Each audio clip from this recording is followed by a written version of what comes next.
All right, athletes, welcome. Hope you're doing amazing. And hopefully this finds you well. Hopefully this is going to help you on your journey to being the best, most healthful version of yourself. And I always say the most healthful version of yourself because when we're chasing down things like fitness and nutrition and sleep and stress management, when we're trying to bring these things into consideration, the reason we do that is so that we can be the most healthful versions of ourselves, right? We want to, ultimately at the end of the day, we want to be super healthy so that we can enjoy this one life that we get, right? We want to be able to enjoy it at its highest level. And the only way that we can enjoy it at its highest level is to really take great care of ourselves, right? So what I want to do is I want to share with you 3 of the things that I learned going through 3 years of cancer. When I was 29, I got diagnosed with cancer. And I actually went through it twice. This was my first time. The first time I went through it, I was a 29-year-old heavy drinker, ate a lot of bad foods, had a lot of really bad thoughts in my head, was a very negative person. It was just a completely different version of myself than I am today. So looking back, when I got diagnosed with my cancer the first time, I went into victim mode. So what I ended up doing was drinking more, eating worse, thinking that I was, poor me. Why is this happening to me, right? It was like this really, really bad and yucky experience. And the cool thing was, or at least maybe the interesting thing was, the doctors were able to completely eliminate the cancer. And it was through a couple of surgeries. I had a surgery, 2 surgeries. One of them was pretty minor. One of them was pretty major. They actually had to cut me open, and I have a scar that goes from my sternum all the way down to my pelvis. And they had to get some lymph nodes that were in the front of my spine. So just to wrap your head around that, this is the front of my spine. The only way they could access those was to take out my organs and remove those things, put the organs back in, and then sew me back up. And at the time, this was early 2000s, there was only one surgeon in the country that had had a lot of experience with this surgery. It was very rare. So I found him, did it. Obviously, I'm here today, so everything went okay, but pretty crazy. So I had these 2 surgeries and again, just didn't take great care of myself. When they told me that everything was all good, they told me to, just go ahead, go live your life. And they said, look, if you're cancer-free for another 9 months after these surgeries, if you're still cancer-free, the chances of it coming back are it was 3 or 4%. It was something so low. So I'm like, okay, all I got to do is get through 9 months and then I'm free and clear. True story, 9 months goes by.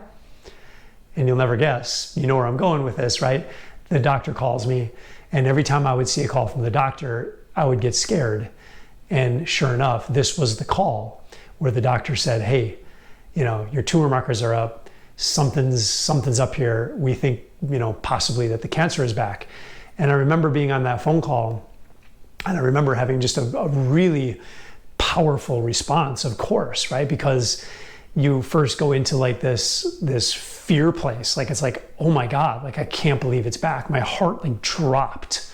And then there's a few other emotions, you go through anger and, there's that list of things that you go through. All of that kind of hit me within 10 seconds. It seemed like an hour, but it was probably 10 seconds. But the interesting thing is I also remember thinking to myself, I really need to start taking better care of myself. What I was doing before is no longer going to serve me. If I'm going to get myself through this, and I didn't know what the survival rates the second time through was, I didn't know what that looked like, but I knew that I needed to start taking better care of myself. I knew that I needed to start making some changes to my lifestyle.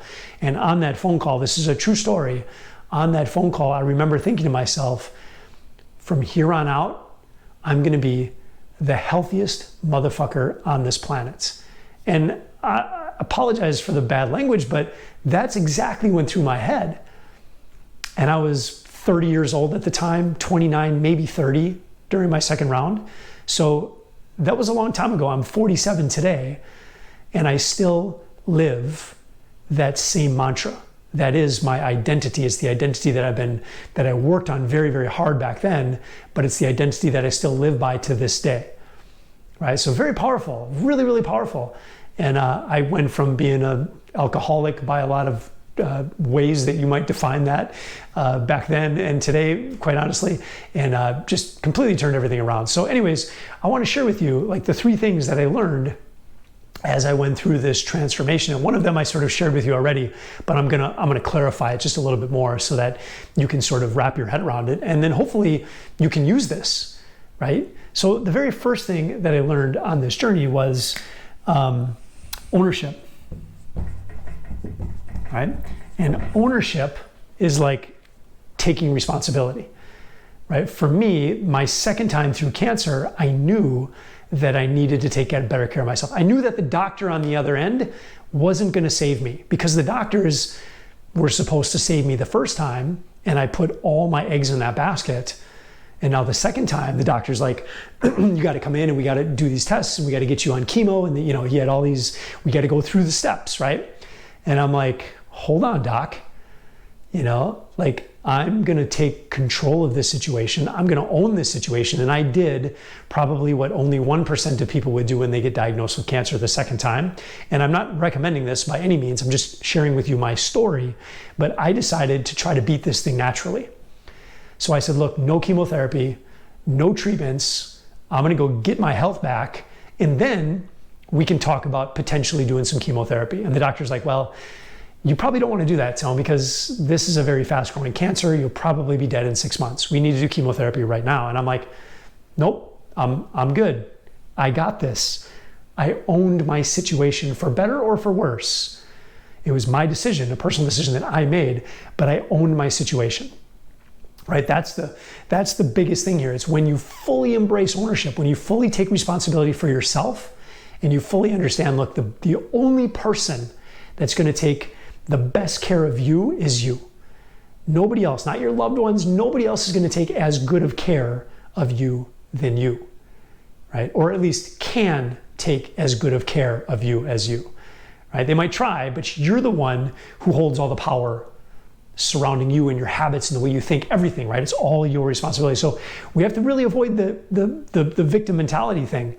I talk to a lot of guys on the phone who want to change their circumstances. That's what I do as a coach in Athletic After 40. I help guys to achieve higher levels of health. And we do that through fitness and nutrition and sleep and stress management. Like, we get all those things dialed in, right? But they need to own their situation, because I can't do it for them. And it's funny how you get on a call and you hear all of the different reasons why they're not in the position that they're in. And it's like, I don't have enough time. I don't have enough this. I don't have this. I don't have this. My wife thinks this. My kids do this. I got to run here. There's a million, like, we all have a story, right? And I knew for me at that moment in time, the stories had to stop. I had to start telling a new story. It was the only way, at least the way that I saw it back then. It was the only way I was going to get myself out of that situation, right? And obviously I'm here. It took about 1.5 years. I lived with a cancer for 1.5 years and ended up getting myself into just this, I was the healthiest cancer patient on the planet. True story back then. I wasn't able to get rid of my cancer naturally, but I was able to manage it, which is really interesting. And at the very end, it just became so stressful that I'm like, look, let's do the chemotherapy. Let's see how that works, because I'm tired of trying to manage this on my own. And I remember showing up to the chemotherapy place, and they're like, hey, Mr. Bevilacqua, are you sure you're in the right place? Because I looked and felt amazing, right? But it was because I took ownership of my situation. I got myself healthy first, and then I went through chemotherapy. I think to this day, if I had done it the opposite way, the chemotherapy could have killed me. Like, I was in such a bad place. So anyways, own your situation. That's number one, right? Where this really lies on you. And the lesson to be learned here is only you can make this decision. Only you can make this change, right? So own your situation, take responsibility, and figure out what you're going to do, right? And then the second thing is outsource.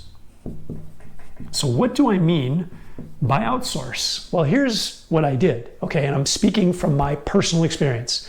I'd get off the phone call with the doctor, and I think I went and saw the doctor, and he recommended like chemotherapy and all this stuff, and I'm like, nope, not going to do it. And then here's what I did. I outsourced my health, because I didn't know what to do. I was like, okay, the clock is ticking, right? And as a 40-year-old guy, the clock is ticking. We have one life to live, right? One life. You only get one. And I'm 47. We're on the other side of the, we're in the second half here, right? We got to get this figured out, right? So I had limited time, And what do you do when you want results quickly? You find people who are going to help you to get you what you want, right? So if you want to be the healthiest motherfucker on the planet, maybe I could have figured it out myself. There's a good chance I could have figured it out myself, but I knew it would have taken me 10 times as long. And I wasn't willing to spend the extra time. I wanted results as fast as humanly possible. I mean, obviously I knew that there was work to do. Nobody can do the work for me because I was responsible and I owned my situation. I understood that, but I needed to figure out who can help me.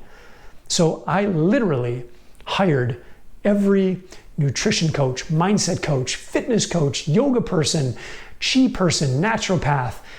People were putting crystals on me. Like, I did everything that I thought would help me to improve my health.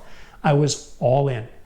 And I had the buy-in of my wife, because I'll tell you what, the person who this probably affected more negatively than anybody was my wife, the person who I'm still married to this day. And she was like, look, whatever it takes, talk about a supportive spouse. Like, a healthy relationship is having a supportive spouse. She's like, do whatever you need, just get yourself through this, right? Because she couldn't even wrap her head around me just not doing the chemotherapy. She's like, you should probably do the chemotherapy. And my mom's like, you should do the chemotherapy. I'm like, nope, I got this. Again, not a recommendation. I'm not telling you to do that if you have cancer. That's just my story, okay? So outsource, like, figure out, do you know how much I learned in that year and a half because I got to work with and traveled around the country and met with all these people, these experts? Do you know, I mean, the amount of learning that I had in that year and a half, it was like getting a PhD in health in like a year and a half time. It was a full-time job. I was obsessed with it, absolutely obsessed with it. So I outsourced a lot of it. Once I outsourced it, because I was still had ownership of it, I would still research and look into all these things. So I was really kind of pulling this all together, right? And here's the final thing, and arguably one of the most important things, but it's, I mean, all of them are important, but it's action. You have to take action, right? Because you can be like, yeah, I own it, right? You can have the mindset, like, I own my situation, I own it, right? Like, you can say that stuff, but if you're not happy with where you're at, right, you need to figure out, like, what is the plan that you're gonna do? Are you gonna DIY it? Because if you are, that's fine, you can do that, right? Or are you gonna outsource it? Like, make these decisions. And how long are you gonna DIY it? I would argue if you're a 47-year-old guy like me, and you're still here trying to figure out what to do to live a healthy, lean, fit life, an athlete life, you probably have been doing a DIY long enough. Like, it might be time to get some help, right? So make that decision. Like, you have to outsource, but then making the decision to outsource, you can go find experts, because I know these people. I've ran into these people who know more than I do about health and fitness and nutrition and weight loss and all this stuff. They've read all the books. They've got PhDs. I know medical doctors that I've worked with that were clients that know everything, but they're not taking the action. Or maybe it's just because they don't know the steps. They're like, I got all this stuff in my head. I understand all these things, but I don't even know where to start, right? So then analysis becomes paralysis and there's no action. And then you just sort of, you keep going back into what I call research mode. You keep going back into research mode, and you research and you research and you research, but you can't figure out what to do, right? You can't figure out what to do. Or maybe the things that you're doing are the wrong things, and you keep trying things, but you're not getting the result, right? So you need a change of direction.